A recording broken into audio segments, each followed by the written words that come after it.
बंधो तुलसी के पद, जिनकी नो जग कार। कलि समुद्र बूढ़त लख्यो, प्रगट्यो सप्त जहान। सबका ऊखों अपने अपने घर की पीर, उन्हें सब घरन की पीर। सुधन धन रघुवीर, सुधन धन रघुवीर। जय जय राधा रमण, जय जय नवल किशोर। जय गोपी चित चोर प्रभु, जय जय माखन चोर। जय जय माखन चोर। श्री राम राम रघुनंदन राम राम। श्री राम राम भरता द्रुज राम राम। श्री राम जय राम, जय जय राम।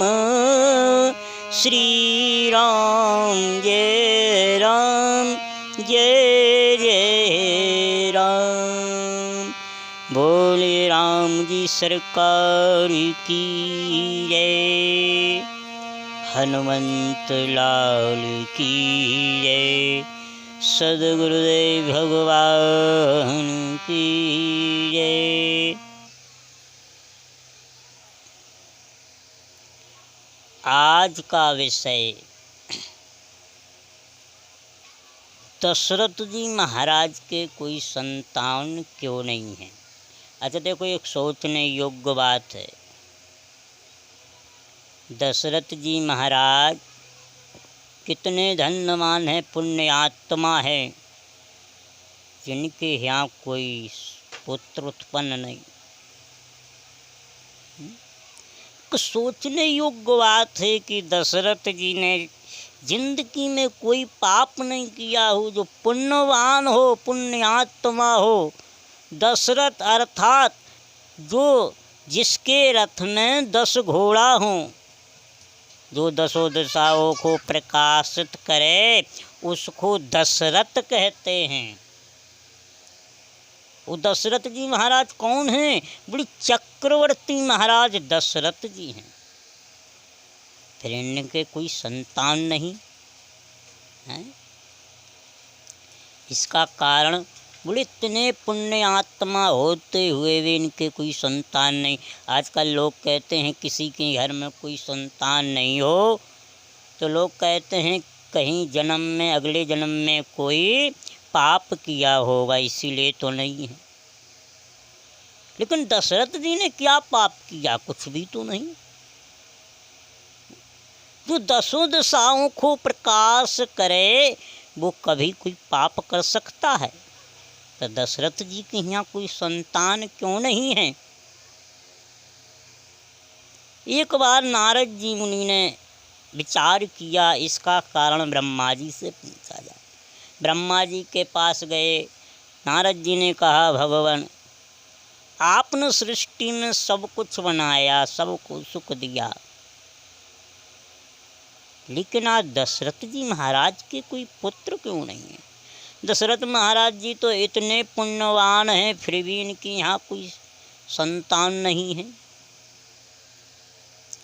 ब्रह्मा जी ने कहा, नारद जितनी तुम्हें चिंता लगी, तुमसे अधिक हमें चिंता लगी कि दशरथ जी के यहाँ कोई पुत्र क्यों नहीं है। नारद जी ने कहा, ये तो मैं आपसे पूछ रहा हूँ, आप तो जन्मदाता हो, ब्रह्मा हो, सृष्टि के बनाने वाले हो। ब्रह्मा जी ने कहा मैंने तुमसे पहले ही पूरे भूलोक में घूम लिया, आकाश पाताल सभी लोग छान लिया, मुझे ऐसा कोई जीव नहीं मिला जो दशरथ जी के यहाँ जन्म ले सके। क्योंकि दशरथ जी पुण्यवान हैं, तो जो पुण्यात्मा है तो उसके यहाँ भी पुत्र पुण्यात्मा ना ही होना चाहिए। जिस घर में सभी मूर्ख होते उस घर में मूर्ख ही मूर्ख होंगे, और जिस घर में बुद्धिमान हो उस घर की कोई नहीं महाराज, बुद्धिमान बुद्धिमान ही होंगे। अब जैसे दशरथ जी हैं वैसा ही तो पुत्र चाहिए। मैंने सब कहीं ढूंढ लिया, मुझे कहीं कोई ऐसा जीव नहीं मिला कि जिसे दशरथ जी के यहाँ जन्म दे सकूं। फिर महाराज दशरथ जी का तो कोई वंश ही नहीं चलेगा।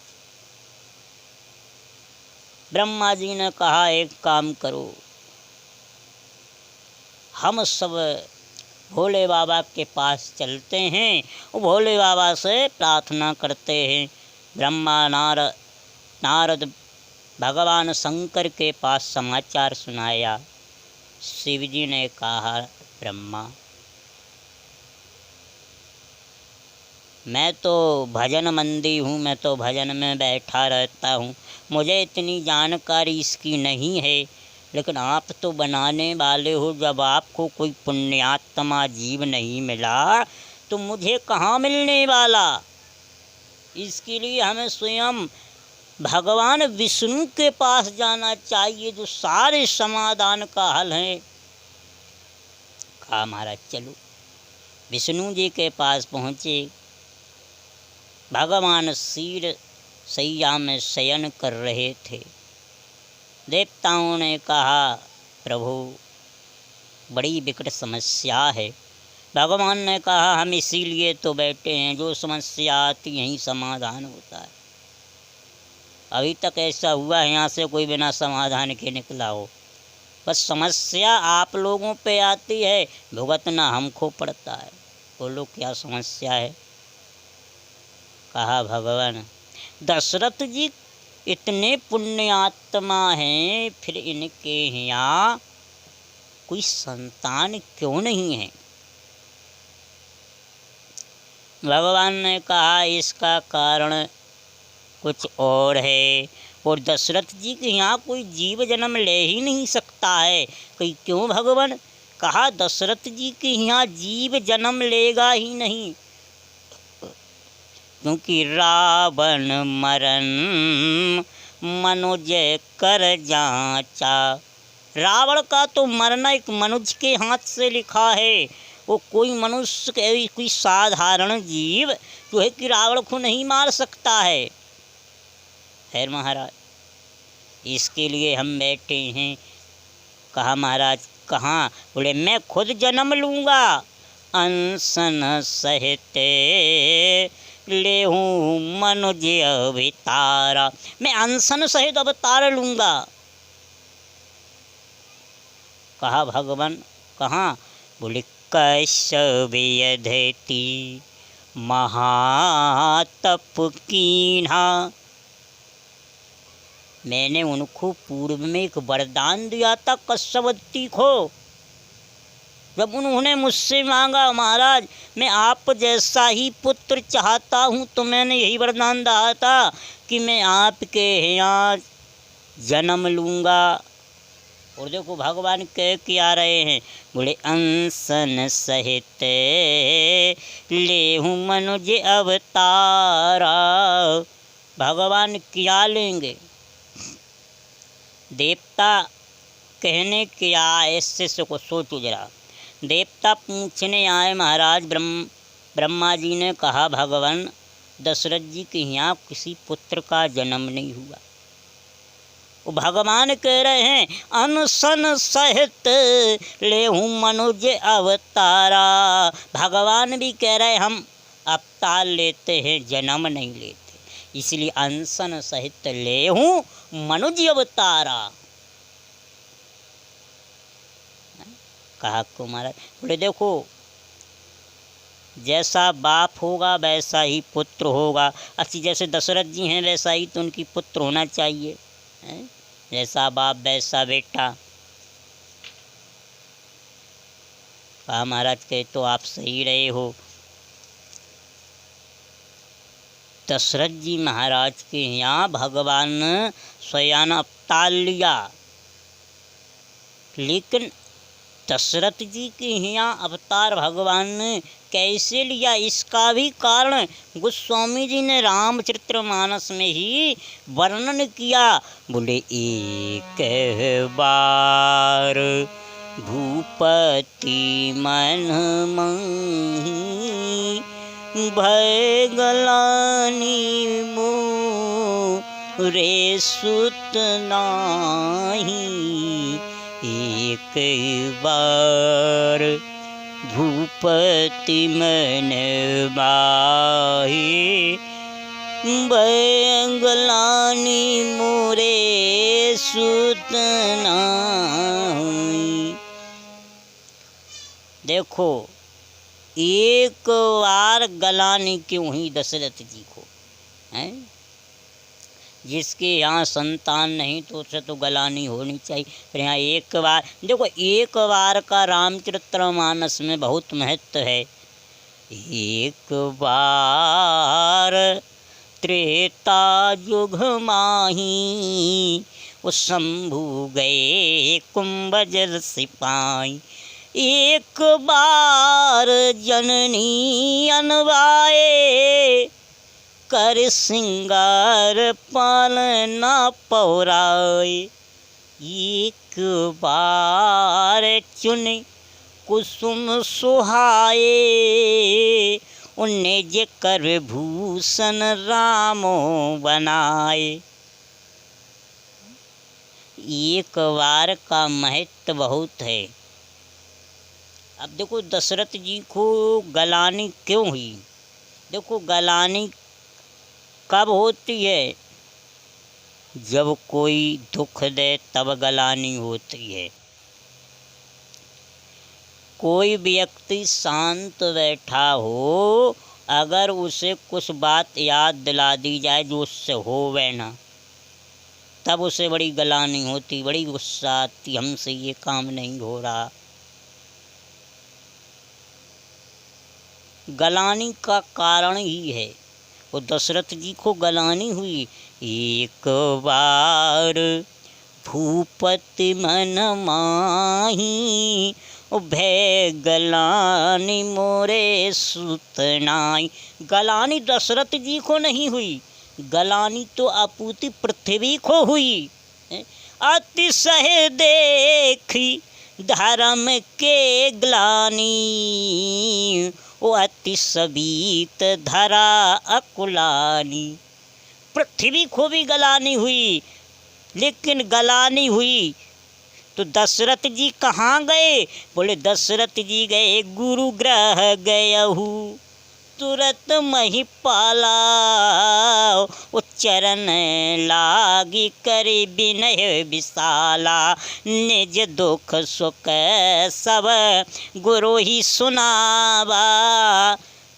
दशरथ जी महाराज वशिष्ठ जी के पास गए, अपना दुख सुख सुनाया। जब इनको गलानी हुई, वो पृथ्वी को गलानी हुई, तो वो कहाँ गई। बोले दैनु रूप धरी हृदय बिचारी ओ गई जहाँ सुर नर मुनि झारी। निज संताप सुनायस रोही, निज संताप सुनायस रोही। अंतर इतना है कि दशरथ जी ने पहले सुख सुनाया, दुख सुख सब गुरु ही, लेकिन पृथ्वी ने सिर्फ क्या सुनाया, दुख ही। निसंताप सुनायस रोई, रोकर भी सुनाया, दशरथ जी ने भी रो कर के ही सुनाया। इन दो को अधिक गलानी हुई। अच्छा देखो गलानी का कारण दशरथ जी को देवताओं के कारण गलानी हुई और पृथ्वी को रावण के कारण गलानी हुई। पृथ्वी ने खुद कहा महाराज जितना भार मुझे पर्वतों का नहीं है उतना भार एक रावण के अत्याचार का है महाराज। अरे जब जब होए धर्म के हानि बढ़ही असुर अधम अभिमानी बढ़े असुरे अधम अभिमानी तब तब प्रभु धरहि विविध शरीरा तब तब प्रभु धरहि विविध शरीरा रही कृपनिधि सजन पीरा जब जब होए धर्म के हानि जब जब होए धर्म के हानि। जब जब धर्म की हानि होती है अधर्म बढ़ने लगता है हमारा धर्म की हानि हो तब भगवान अवतार लेते हैं। अच्छा देखो भगवान अवतार एक के कारण नहीं लेते हैं, जिन जिन पर संकट पड़े भगवान उन्होंने के लिए अवतार लेते हैं। राम जी यहाँ 4 अनशन सहित अवतार हुए। भगवान ने कहा न अनशन सहित ले हूँ मनुज अवतार और हुए कितने 4। वशिष्ठ जी ने भी तो यही कहा था धीरज धरो हुई हैं सुतचारी तुम्हें धीरज धरना 4 पुत्र होंगे। वो पृथ्वी कितने पैरों से गई भगवान के पास बोले धैनु रूप धरी हृदय विचारी गई जहाँ सुर नर मुनि झारी। बोली पृथ्वी गाय का रूप धर के यानी 4 पैरों से गई। वो भगवान भी किन के लिए आए 4 के लिए। विप्रधेनु सुर संतहित यहाँ 4 हैं। देखो गाय के पैर भी 4 हैं 4 योग हैं और 4 अंश से अवतार धारण हुआ भगवान का। इन 4 में बहुत विशेषता है 4 में बहुत विशेषता है महाराज। बोले क्या विशेषता है। देखो 4 युग होते हैं सतयुग त्रेता युग द्वापर युग और कलयुग। जो अभी ये चल रहा है ये है कलयुग। कलयुग जोग न यज्ञ ज्ञाना एक आधार राम गुण गाना। कलयुग में सिर्फ भगवान राम की महिमा है और कुछ नहीं है। वो गाय जब 4 पैर से गई तो 4 पैर से सिर्फ गाय क्यों गई। दिखाई दिए सिर्फ 4 पैर, गाय तो गई सिर्फ 1 पैर से। कहा महाराज 1 पैर से क्यों। बोले कलयुग में सिर्फ 1 ही अंश रह गया। धर्म का 1 अंश रह गया है कलयुग में। 4 तो महाराज नष्ट हो गए हैं। जो 4 थे वो 3 नष्ट हो गए, सिर्फ 1 रह गया है। इसीलिए पृथ्वी 4 पैरों से इसीलिए गई महाराज। देख लो मैं जिन पैरों से आ रही अब वो 1 पैर बचा और 1 पैर पे मैं कैसे खड़ी हो सकती हूँ। ये पृथ्वी ने कहा महाराज।